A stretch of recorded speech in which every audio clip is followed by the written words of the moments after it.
Hello guys, एक बार फिर स्वागत है आपका अपने YouTube channel PNS the knowledge में। दोस्तों, आप लोग सोच रहे होंगे कि काफ़ी दिनों से इन्होंने वीडियो अपलोड नहीं किया C++ का।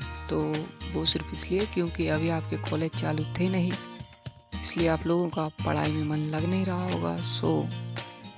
जैसे ही कॉलेज चालू होंगे तो टाइम टू टाइम आपको वीडियो मिलते रहेंगे, इससे आप बेफिक्र रहिएगा।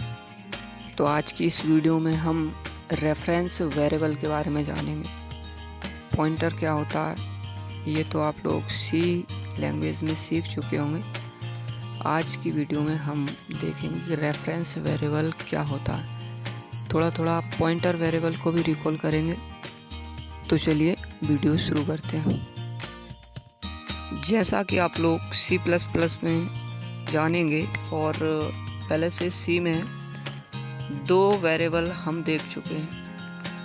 पहला ordinary variable and second pointer variable. Ordinary variable हम अक्सर बनाते हैं, जैसे कि इंट x, यह भी एक ऑर्डिनरी वेरिएबल है, और इंट y = 5 अगर हम ऐसा लिखें तो ये भी ऑर्डिनरी वेरिएबल होता है।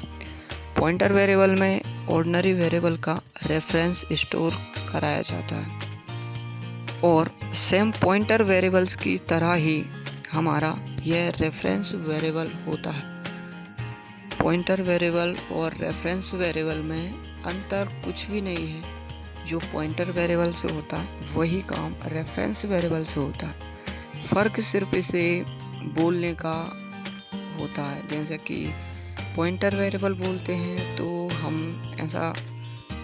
ऐसा समझ सकते हैं कि जैसे कि हम कभी जल बोलते हैं तो कभी पानी बोलते हैं, बट अगर हम जल बोलते हैं तो ऐसा लगता है कि हम किसी पूजा पाठ के बात कर रहे हैं, और अगर पानी बोलते हैं तो ऐसा लगता है कि हम सिर्फ पानी पीने वाला पानी बोल रहे हैं, लेकिन है दोनों पानी ही। उसी प्रकार पॉइंटर वेरिएबल और रेफरेंस वेरिएबल है एक ही चीज़, बस इसे बोलने का डिफरेंस आ जाता है।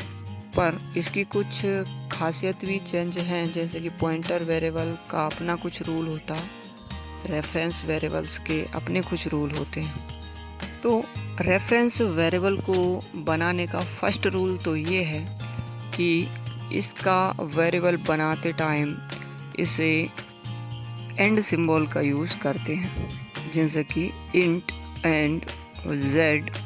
और इसका सेकंड रूल होता है कि इसको बनाते टाइम ही इनिशियलाइज करना बेस्ट इम्पोर्टेंट होता है। और इनिशियलाइजेशन में भी हम इसमें ऑर्डिनरी वेरिएबल पास करते हैं। तो याद रखिएगा कि जब भी हम रेफरेंस वेरिएबल को इनिशियलाइज करेंगे तो उसकी वैल्यू के रूप में ऑर्डिनरी वेरिएबल पास किया जाता है।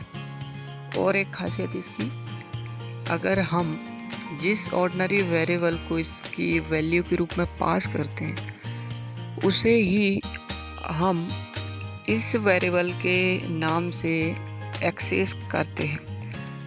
कहने का मतलब, अगर हम इंट x = 5 जो है, इस x को हम रेफरेंस वेरिएबल की वैल्यू के रूप में पास करेंगे तो हम इस रेफरेंस z वेरिएबल्स के नाम से भी हम उस x को ही एक्सेस कर पाएंगे, ना कि इस z को। और रेफरेंस वेरिएबल की वैल्यू जो होती है, जो ऑर्डिनरी वेरिएबल हम उसमें पास करते हैं, उसे एक बार हम सेट करने के बाद चेंज नहीं कर सकते। जैसे कि पॉइंटर वेरिएबल की वैल्यू हम कई बार चेंज कर सकते थे, लेकिन रेफरेंस वेरिएबल में जो वेरिएबल हमने सबसे पहले पास कर दिया, अब हमेशा या जब तक रेफरेंस वेरिएबल हम यूज़ करेंगे तब तक हम उसकी वैल्यू चेंज नहीं कर सकते।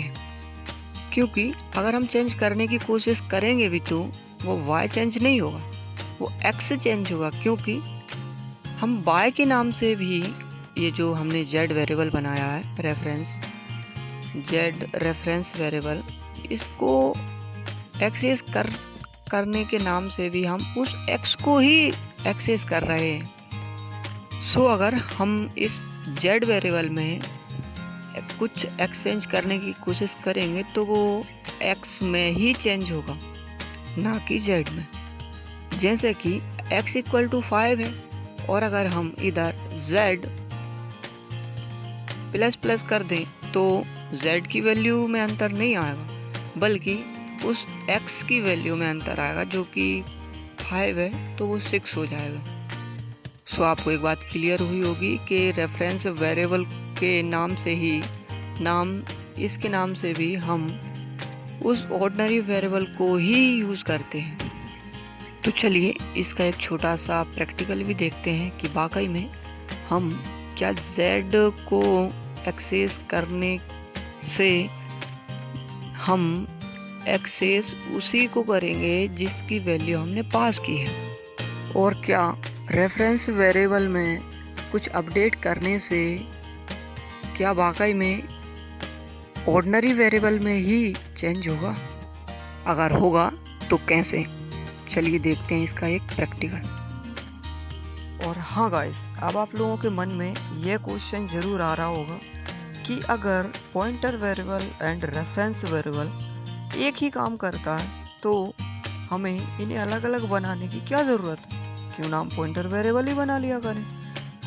तो उसके लिए मैं बता दूं, इन दोनों का अलग अलग क्षेत्र में अलग अलग यूज़ होता है। एक विशेष परिस्थिति में हम पॉइंटर का यूज़ करते हैं और एक अलग सिचुएशन में हम रेफरेंस वेरिएबल का यूज़ करते हैं। तो दोनों का अपना अपना इम्पोर्टेंस है और अलग अलग क्षेत्रों में इनका क्या क्या इम्पोर्टेंस होता है।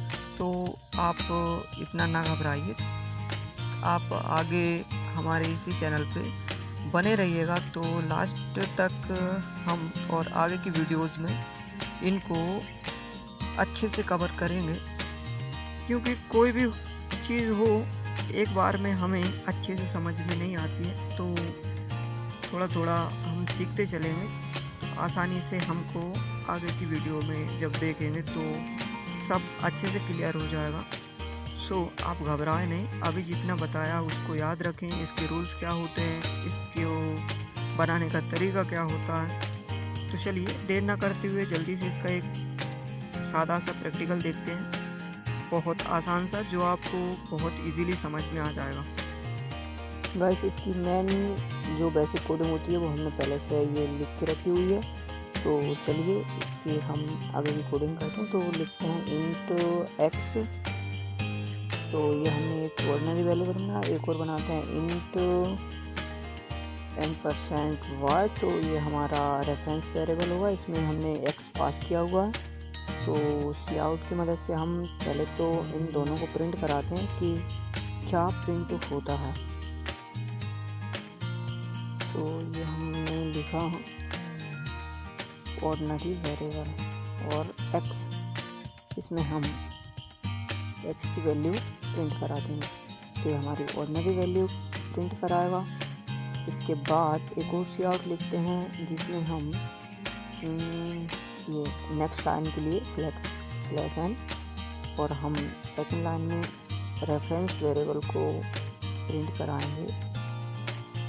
तो इससे ये पता चलेगा कि हमारा रेफरेंस वेरिएबल के ज़रिए भी हम x को ही रिप्रेजेंट करता है। तो हमारी जो y है उसके ज़रिए भी हम 5 को ही प्रिंट करा सकते हैं। तो चलिए देखते हैं इसे रन करके। तो देखिए गाइस, ये आप लोग देख सकते हैं कि दोनों का सेम ही आउटपुट आया। तो अब हम इसमें एक y को अपडेट करते हैं और सी आउट करते हैं ऑर्डिनरी वेरिएबल को, प्रिंट कराते हैं ऑर्डिनरी वेरिएबल को, और देखते हैं कि क्या y को अपडेट करने से x अपडेट होगा।